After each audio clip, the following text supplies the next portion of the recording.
जब आप board exams के इतने करीब आ जाते हो, आपको पता ही नहीं लगता कि exactly exam point of view से पढ़ाई कैसे करनी चाहिए। आप जब एकदम जोश में आते हो, एकदम मोटिवेशन के साथ पढ़ने लगते हो, तो आप उस तरीके से पढ़ते हो जैसे शायद आपको अप्रैल में जून में पढ़ना चाहिए था, और उतना टाइम ना होने की वजह से आप डीमोटिवेटेड हो जाते हो बीच में ही। तो हो सकता है कि एक दो चैप्टर्स आपने उस एंथुजियाज्म से पढ़ दिए एंड देन आप अपना मोरल लूज कर देते हो। हाय बिचपारी, very warm welcome to the channel. This is your English educator Shipra Mishra. और आज का वीडियो मैंने इसीलिए बनाया है बिकॉज इस टाइम पर आपको पता होना चाहिए कि एग्जैक्टली मुझे क्या पढ़ना है ताकि मैं एग्जाम के अंदर अच्छा परफॉर्म करूं, क्योंकि वो पढ़ना बहुत जरूरी है जो एग्जाम में पूछा जाएगा। देखो, आपने कितने घंटे लगाए और कितने चैप्टर्स को कितनी गहराई में पढ़ा, आपने कितने क्वेश्चंस लगाए, ये सब कुछ बिना काम का हो जाएगा, बेवजह हो जाएगा, बेकार हो जाएगा, जब तक कि आप 3 घंटे में जो आपसे क्वेश्चंस पूछे गए हैं उनका आंसर जैसा सीबीएसई एक्सपेक्ट करता है वैसा ना दे पाओ। अगर आप ये सब करके सीबीएसई की एक्सपेक्टेशन पे खरे उतरते हो, आपको अच्छे नंबर मिलते हैं, तभी जाकर ये पीछे की करी हुई मेहनत रंग लाएगी। अदरवाइज ये सब वेस्ट है। तो आप जो कर रहे हो वो आप करते रहो, पर मेरे कहने पर अगर मैं आपकी जगह होती तो मैं क्या क्या पढ़ती वो भी एक बार जरूर देख जाओ, ताकि से आप लोगों को एग्जाम के अंदर काफी फायदा हो। सबसे पहले तो मैं रीडिंग कॉम्प्रीहेंशन के पीवाईक्यूज लगाती। बात क्या है ना कि रीडिंग कॉम्प्रीहेंशन एक ऐसी चीज है जो कि इतनी आसानी से आता नहीं है। आपको उसके साथ भी फेमिलियर होना बहुत ज्यादा जरूरी है।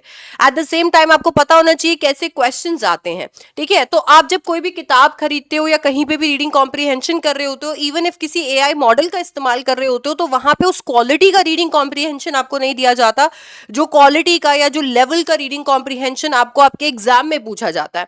एंड दैट इज वाई जरूरी है कि 2020 के बाद जितने भी सैंपल पेपर्स है, जितने भी प्रीवियस ईयर पेपर्स है, उनके रीडिंग कॉम्प्रीहेंशन लगाए जाएं, because this is going to make a lot of difference. आपको लेवल पता चल जाएगा, आपका रीडिंग काफी बेहतर हो जाएगा, क्वेश्चन को आंसर करने में एक्यूरेसी काफी बेटर हो जाएगी, क्योंकि आप वो कर रहे होंगे जो सीबीएसई पूछ चुका है। एंड ऑफ कोर्स अभी करंट सैंपल पेपर की मदद से आप वो कर रहे होंगे जो सीबीएसई पूछ सकता है। सो 2020 से लेकर आपका जो करंट सैंपल पेपर है, यहां तक के सारे रीडिंग कॉम्प्रीहेंशन पैसेजेस आपको जरूर लगाने चाहिए। इसके बाद आता है आपका राइटिंग सेक्शन का फ्रेमवर्क। राइटिंग सेक्शन के फ्रेमवर्क की मैंने क्लास ले रखी है। उस क्लास का आप पूरा का पूरा अपना नोट डाउन कर लीजिए, पीडीएफ डाउनलोड कर लीजिए। राइटिंग सेक्शन फ्रेमवर्क्स यानी आपके राइटिंग सेक्शन की जो पेटेंट बॉडीज हैं उन्हें रिवाइज कीजिए। एंड देन रैंडमली, चाहिए तो प्रीवियस ईयर क्वेश्चन, चाहिए तो कहीं से भी कोई ऑनलाइन क्वेश्चन या कोई किताब का क्वेश्चन या इवन सैंपल पेपर का क्वेश्चन उठाकर इन फ्रेमवर्क्स को उन क्वेश्चंस के अंदर फिट करके प्रैक्टिस कर लीजिए। क्या होता है ना, नकल में भी अकल की जरूरत होती है। अब वैसे तो ये फ्रेमवर्क्स इतने परफेक्ट हैं कि अगर आप इन्हें अच्छे से रट के चले गए तो आपको एग्जाम में एक नंबर भी नहीं जाएगा, आपका एक नंबर भी आप कहीं नहीं गवाओगे, तो आपको एग्जाम में कोई प्रॉब्लम नहीं आएगी। बट एक बार प्रैक्टिस करके जाना एकदम सही है, क्योंकि देखो ऐसा है कि मान लो ये एकदम ऐसा है कि जैसे मैंने आपको एक बहुत ही कमाल की तलवार दे दी है जंग में लड़ने के लिए, आप उस पर पूरा भरोसा करते हो, बट जब आप गए एक्चुअली लड़ने के लिए तो काम ही नहीं आई, वो चली नहीं, वो ब्लंट निकली। हाँ, तो वो चीज यहां पे हो सकती है। आप एक बैटल की तैयारी कर रहे हो तो अपने जो वेपन्स है उन्हें पहले जरूर प्रैक्टिस करके जाओ। फ्रेमवर्क्स आपने रट लिए हैं, फ्रेमवर्क्स आपने याद कर लिए हैं, बहुत अच्छी बात है, but at the same time आप ये भी कोशिश कीजिए कि आप उन्हें अपने क्वेश्चंस में डालकर प्रैक्टिस भी कर लें। अच्छा, इसके बाद में एक सबसे बड़ी गलती जो बच्चे करते हैं वो ये है कि जैसे ही बात आती है आपके एनसीईआरटी के चैप्टर्स की या पोएम्स की, तो आप उन एनसीईआरटी के चैप्टर्स और पोएम्स का रट्टा लगाने लग जाते हो। फिर रट्टा लगाते हो, रट्टा लगाने के बाद में आप एक्सपेक्ट करते हो कि सीबीएसई तो आपसे बस इसी की समरी निकलवा लेगा। सीबीएसई तो कहेगा भाई सीसी की समरी बना दे भाई। ऐसा कुछ ही नहीं होने वाला है। इनफैक्ट उस चैप्टर में से जितनी भी पॉसिबल क्वेश्चंस आ सकते हैं जो इंटरप्रिटेशंस चेक करे, एनालिसिस चेक करे, अंडरस्टैंडिंग चेक करे, वो पूछे जाएंगे। इसीलिए आपको चैप्टर्स के और पोएम्स के टोन, मूड, नैरेटिव स्टाइल्स को बहुत अच्छे से कर लेना चाहिए। और ये चीज तो इतनी कमाल की है कि 5 नंबर के अंदर भी एक नैरेटिव स्टाइल का क्वेश्चन आ गया। अब इमेजिन करो अगर नैरेटिव स्टाइल का क्वेश्चन 5 नंबर में आपसे पूछ लिया जाए और आप केवल एक वर्ड जान के गए हो सटायर, तो उस पर कैसे लिखोगे? तो पहले ही टोन, मूड और नैरेटिव स्टाइल की जो है वो प्रैक्टिस कर लो चैप्टर्स और पोएम्स के। जब आप ये प्रैक्टिस करोगे चैप्टर्स और पोएम्स अपने आप रिवाइज हो जाएंगे मेरी जान। इसके बाद में आते हैं आपके पैरेलल क्वेश्चंस। भैया कौन कौन से चैप्टर्स में कंपेयर एंड कंट्रास्ट का क्वेश्चन आ सकता है, क्या कंपेयर और कंट्रास्ट करने के लिए आ सकता है। अच्छा, ब्लॉग कैसे लिखते हैं, लेटर कैसे लिखते हैं, आर्टिकल कैसे लिखते हैं, स्पीच कैसे लिखते हैं, डायरी एंट्री कैसे बनाते हैं, डायलॉग्स कैसे बनाते हैं, उसकी भी प्रैक्टिस होनी चाहिए। अब जब आप ये फाइंड आउट करोगे कि भैया कौन कौन से चैप्टर्स का पैरेलल आ सकता है, उन चैप्टर्स की जब प्रैक्टिस करने लगोगे इन सारे मोड में, अपने आप चैप्टर्स भी रिवाइज हो जाएंगे और पैरेलल क्वेश्चंस भी तैयार हो जाएंगे जो 5 नंबर में पूछे जाते हैं। इनफैक्ट कंपेयर और कंट्रास्ट के क्वेश्चन अब शॉर्ट आंसर टाइप क्वेश्चंस में भी पूछे जाने लगे हैं, तो आप इनको 2 नंबर के लिए भी तैयार कर सकते हो। इसके बाद आता है आपका एनसीईआरटी का वोकैब। भैया आप लोगों को बहुत अच्छे से चैप्टर आता है, मैंने मान लिया। कल मैं 11th की एक क्लास ले रही थी और उसके अंदर भी एक चीज जो मैंने रियलाइज करी, उसी के बेसिस पे मैंने ये पॉइंट लिखा है। जब मैं 11th की क्लास में बच्चों को आंसर के फ्रेमवर्क्स करवा रही थी, तो मैं उन लोगों के साथ में इंट्रोस शेयर कर रही थी पर चैप्टर। फॉर एग्जाम्पल उनका एक चैप्टर है the portrait of a lady, और जब मैंने उसका इंट्रो शेयर किया उस वक्त तो बच्चों को बड़े अच्छे से वो समझ में आ गया।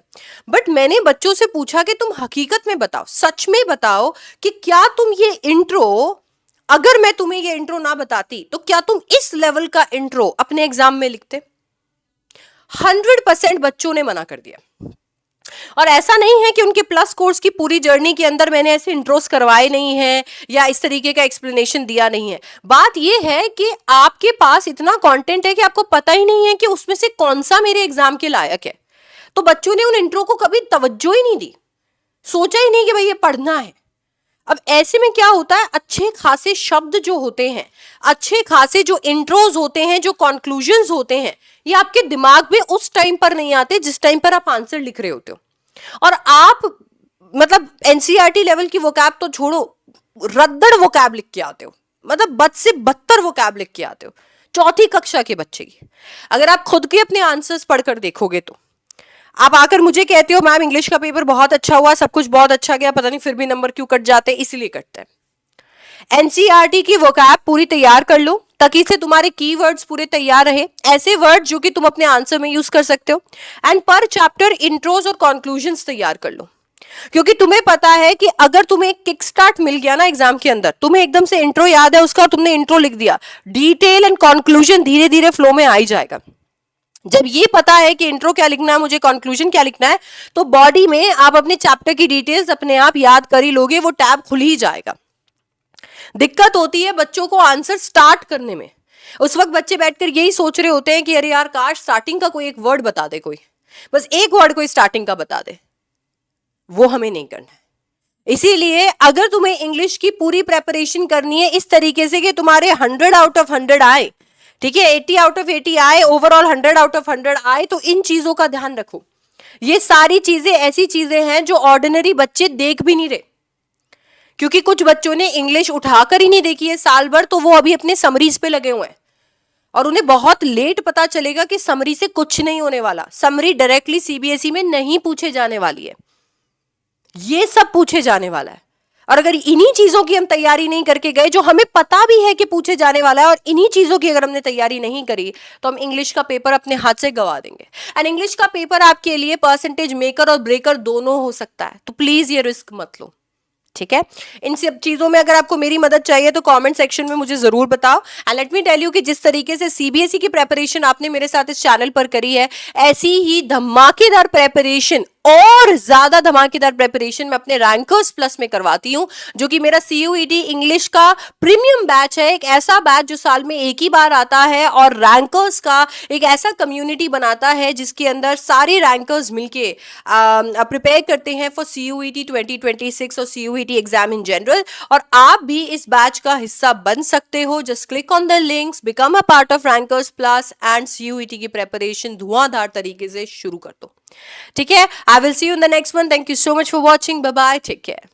Unacademy. Let's crack it.